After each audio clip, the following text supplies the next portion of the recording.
what better way to come back with an MJ rant than to discredit the biggest piece of evidence that the Michael Jackson hater community has at their disposal? Let's fucking do this.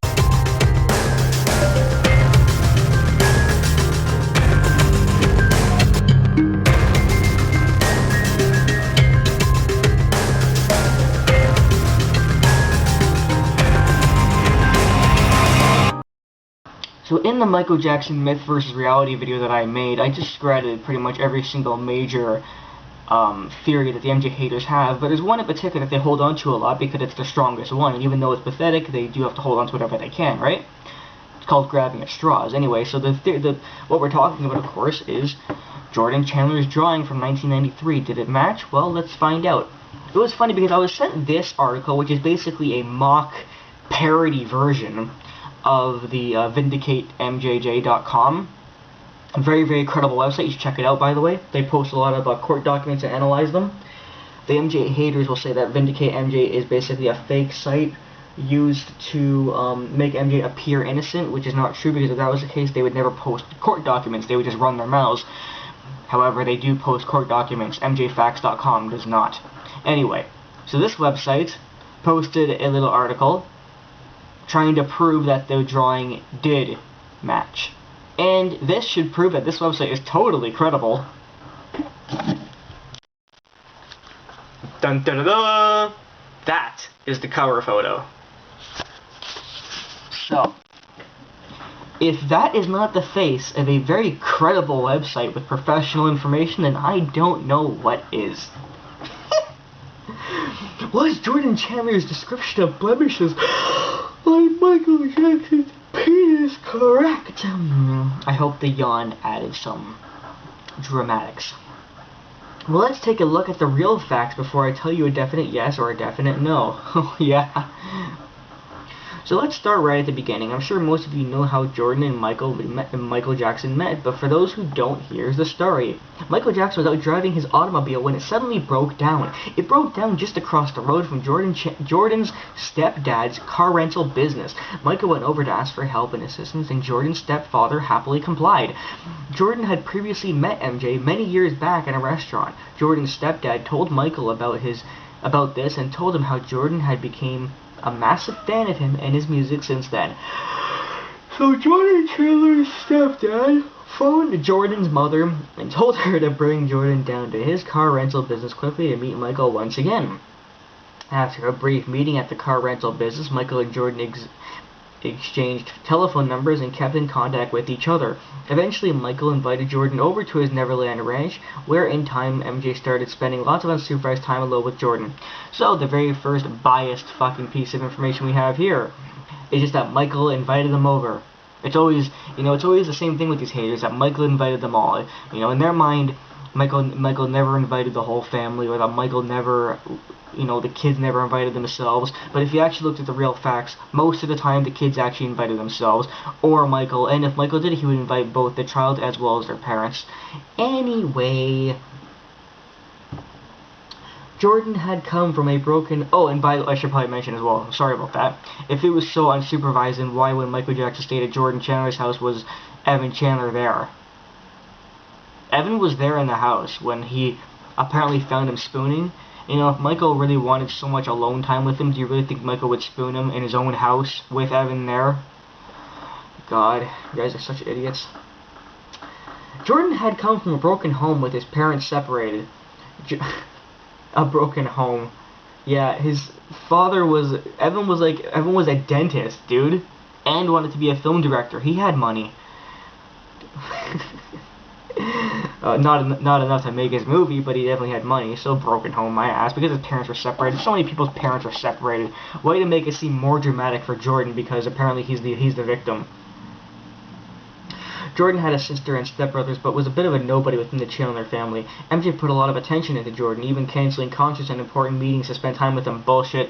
Michael Jackson never canceled the concert. The only concerts that were canceled were the ones in Mexico, the last two, because he passed out due to the stress that Evan Chandler fucking caused for him. Man, mistakes.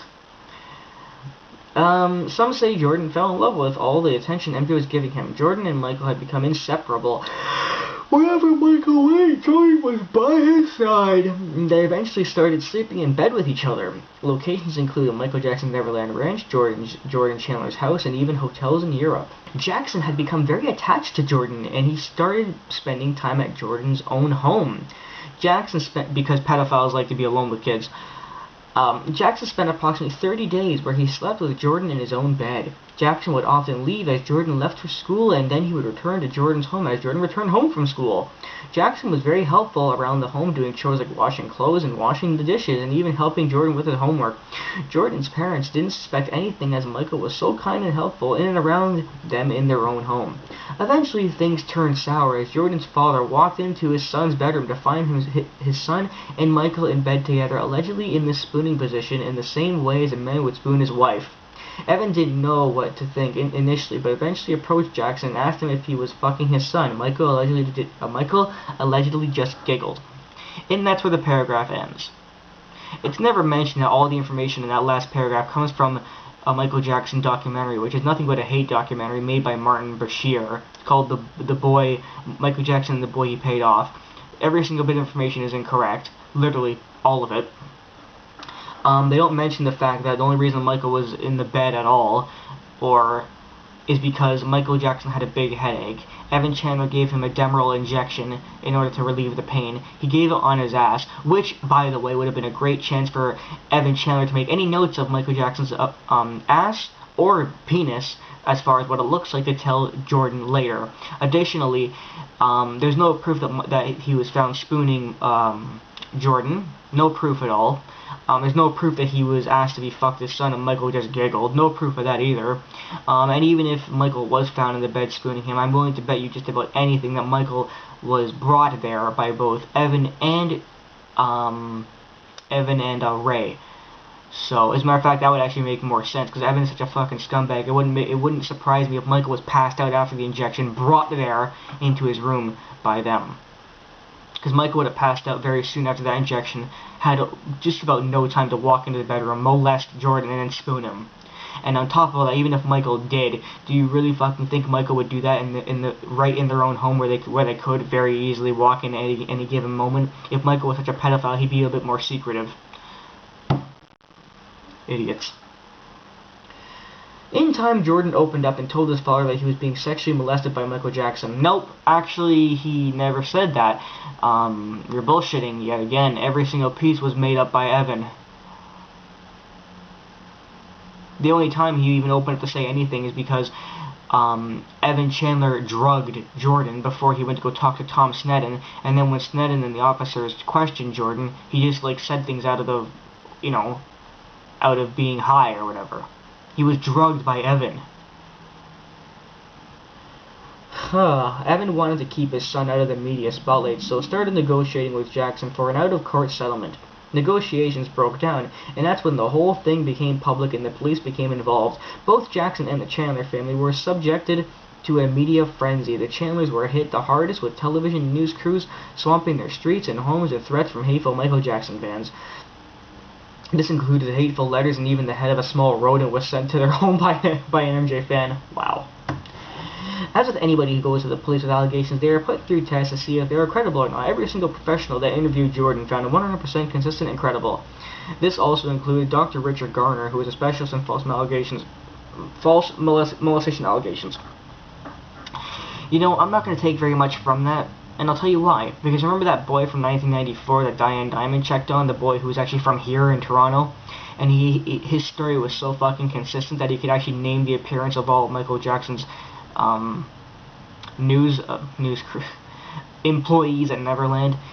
But I'm really sorry for how I'm talking. I'm just tired. Anyway, yeah, he was so aware of everything that he even knew the faces of Michael Jackson's employees. He was able to give their names, but it turned out the entire thing was just a lie made up by that guy Rodney Allen. It's not that hard to trick a boy, coach a boy, teach him everything he needs to know. And that's exactly what was done with Jordan. So anyway, I think we all have a good idea about how Michael and Jordan Chandler met and how things went belly up, so let's get on to what this post is all about. The Blemished Penis. Yay, let's do it. During the interview with Jordan told officers he and Jackson had been engaging in sexual activities, this including fondling, masturbation, and oral sex. Jordan told him about the discoloration on Michael Jackson's penis and testicles. Once again, by this point, I just want to reiterate again that we're going on saying that he told him about it, but you know what? Once again, the transcripts are a little bit different than what's being written in here. If you guys actually want to check them out, you can go to vindicatemj.com and actually find the real transcripts. And if you don't want to go to VindicateMJ, just go to a different site. But make sure you find the real transcripts. Additionally, like I said before, when he allegedly saw it, when Michael Jackson was drugged out on Demerol, and Mr. Evan gave him a fucking injection, giving him a complete visible view of his ass, and probably flipped him over and checked out his penis too. It's not very hard to know what it looks like. In December 1993, Jackson was served with a warrant for a search of his body. The law enforcement officers investigating him wanted to cooperate with Jordan's description with actual photos of MJ's genitals. The strip search took place at Michael Jackson's Neverland Ranch on December 20, 1993. Thomas Sneddon, who was the lead investigator from the Santa Barbara Police Department, was refused access by Jackson and wasn't allowed in the room while Jackson was being photographed. Why would he? Michael Jackson probably knew that Sneddon was a lying, manipulative, distorted fuck who has a record of falsely prosecuting people. So, one person who's actually there on behalf of the police department was Dr. Richard Strick. He was a totally impartial and unbiased source and confirmed that Michael Jackson was very uncooperative and threw a tantrum the entire time. You know, if I was being forced to get butt naked to have photographs taken of my dick, do you really think I would cooperate? I'd be telling you to fuck off. Wow. In an interview with a U.S. news channel shortly after MJ's death in 2009, Dr. Strick also confirmed that Jackson's genitalia was oddly colored, something that Jackson himself denied on the primetime show with Diane Sawyer in the mid-90s. Let me just point out, why the fuck was that verified after his death 20 years later? Yeah, credibility's gone based on that alone. Next, Jackson appeared on the show with his new wife, Lisa Marie Presley. When questioned about the markings on his penis, he said there was none, but we know this to be a big, massive lie, as I will explain further on in this entry. Yeah, Michael Jackson does lie. Lied about surgeries and other stuff, too. Why do I think he lied about that? Maybe because he was shy about having a discoloration on his dick. But let's go to the haters' point. Does that prove that Michael Jackson is trying to hide what his penis really looked like from the drawing? Absolutely fucking not. Because we all knew that the drawing exists. You can see it. The one from Victor's book. Haters will deny that it's even the real drawing, but you know, it's the only public one we've seen, so I'm going to take it as credible. But let's assume that the drawing is bullshit. According to the only drawing we do have, Michael Jackson knew that the drawing simply didn't even match. It just didn't. I mean, he thought Jordan thought he was circumcised, and although a lot of MJ haters will deny that Jordan thought that, the drawing proves it. Okay? Side note, I wanted to say that why the fuck is it that many MJ haters deny that photo other than the fact it proves them wrong? The funny thing is, the photo was added in Victor's book. Why does that matter? Well, Victor tried to prove that Michael was a pedophile. Victor hates Michael. And the second that he has a piece of evidence in the book that the haters don't agree with, all of a sudden Victor is not the great guy that the haters once thought he was. Very simple theory for that. Obviously, Victor thought that the photo would help prove that Michael Jackson was guilty, but all it actually did was prove that Jordan had no idea what his penis looked like. So, haters, before you go off and say, oh, it's in Victor's book, Matt, that's not credible. The haters love him. He said terrible things about Michael. So, before you throw him away just because he no longer follows your views, why don't you just admit that one very simple fact? He put it in the book because he thought it would prove Michael Jackson was guilty. He used it as something bad. But when it showed that the photo actually really didn't match at all, that particular drawing, the haters go, oh wait, no, you know what, Victor, no, you're not credible anymore. That's the real drawing. Jordan drew it. It doesn't match. And now back to Michael. As far as Michael goes, I just think it was as simple as this. Shyness, old news, why talk about it, maybe thinking he's saying that will stir things up again. He already knew the truth anyway, let's just get it out. Maybe he knew that if he said that it did have a discoloration, Diane would ask him more questions. You know, things like that. Very basic things like that any person with a functioning brain can come up with. And they make a lot more sense than the shit you come up with anyway. Anyway. Oh, So where are we at now? The police have taken the photos, they've taken them away to be developed. What happens next? Well, not a lot happens. The police are still in the process of investigating and compiling evidence against Jackson. But that comes to an abrupt end as Michael Jackson pays out a huge sum of money to Jordan Chandler, reported to be around $22 million, to drop the charges against him. Once again, it's trying to manipulate you into thinking that as soon as the pictures were taken, Michael Jackson paid off the money. Even though it happened about a month and a half later, not a week later, as many MJ haters would lead you to believe. Additionally, they probably knew that it would cause a big, pathetic trial. Michael wanted to move on with his life. He wanted to make a new album, and that was it. It's really not much more complicated than that. And you know what, if I had a big career like Michael, if I was a really busy man, new album, new tour, etc., I wouldn't want to put up with this shit. Oh boy. After Jordan received the settlement, he made himself unavailable for a criminal trial. Of course. That's the funny thing. That's so funny. He goes on with the civil lawsuit, he gets the money, and as soon as he gets the money, he could, let's make this abundantly clear. Jordan could, and Evan, could have pursued a criminal trial, but they didn't.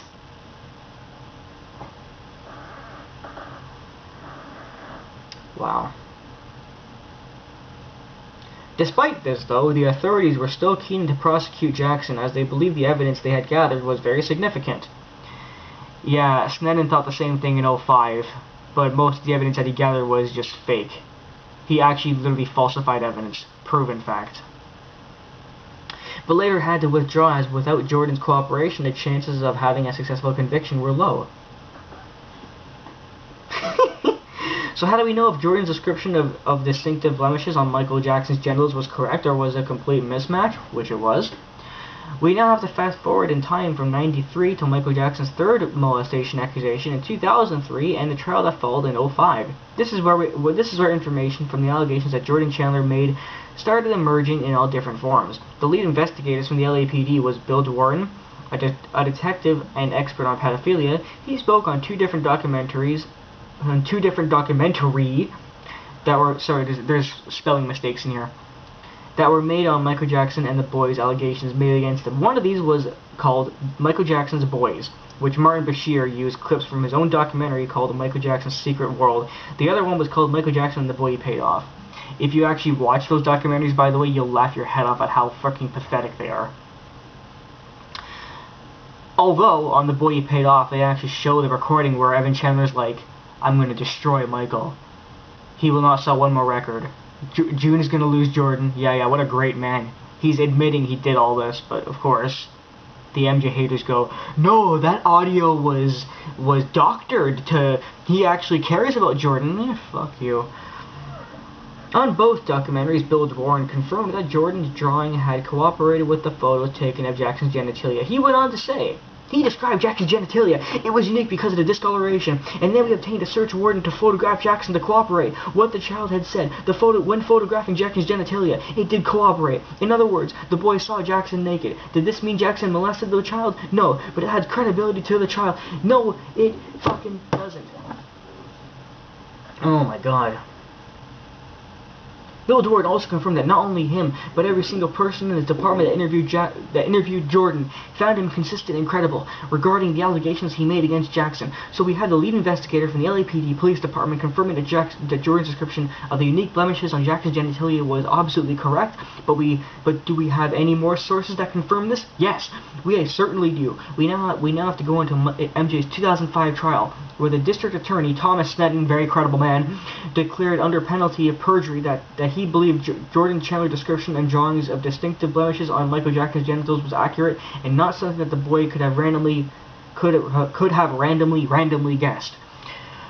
First of all, it is proven that Thomas Sneddon falsified information. Second, even if he did this under oath, I really don't think he would care because he was planning to retire within 1 year. And thirdly, he wasn't even allowed to use that evidence, so what did he really have to lose by saying that? Oh boy. Anyway, you know, this, and the rest of this is just crap. You know, saying that Michael did everything in his power to have the photographs removed. Thomas did everything in his power to have the photographs removed. Yeah, I'm sure of that. Where's the proof of that? Yeah. Refuse entry of the drawing, blah blah.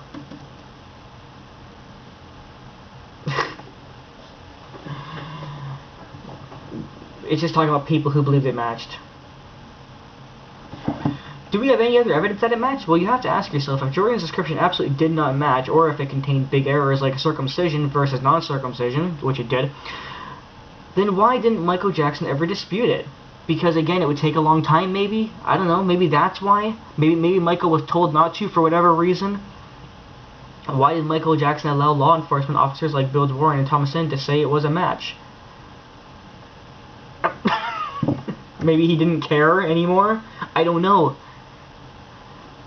But the fact of the matter is the drawing exists. Link below to go to my video, Michael Jackson Myth versus Reality. I will leave a timestamp so you can go to the video. When you click the link, it should just go right to it. It is the part of the video where I talk about the drawing and I show the drawing on screen. Any haters watching this, click the link below, go to that video, go to where the drawing is, look at the drawing, and stick your fucking finger up your fucking ass. You're wrong, and yeah. I don't care anymore. Idiots.